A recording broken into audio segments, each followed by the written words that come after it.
Jude. Thanks very much. I think that the public opposition to ISDS is really clear from the consultation.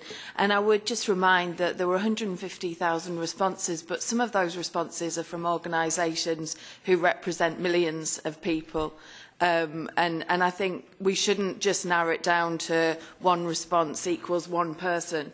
There are a lot of people represented in those consultation responses. And so I think what's useful is that the Commission have basically acknowledged that there hasn't been scaremongering and that there are legitimate concerns. And as David said, those are concerns that the European Parliament have been identifying for a long time. In October, at the Italian Presidency's conference on TTIP, the Italian Trade Minister, Calenda, suggested that ISDS was moving from a category of issues which needed a political decision to issues which are so toxic they can't be still on the negotiating table. And I would suggest that the conclusions of the consultation show that ISDS is very much part of those toxic issues. The public debate is toxic.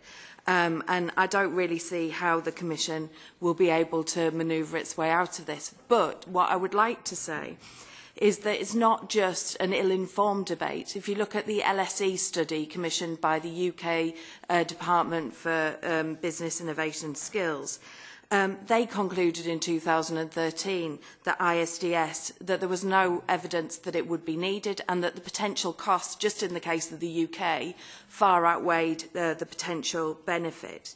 What I'd like to ask you is very concrete. What's the Commission doing in preparing alternatives? Lots of those consultation responses put forward alternatives to ISDS.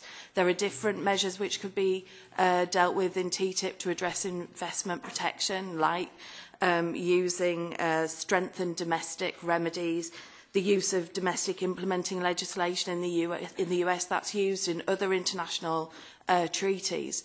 What's the plan in terms of setting out alternatives? Thank you. And now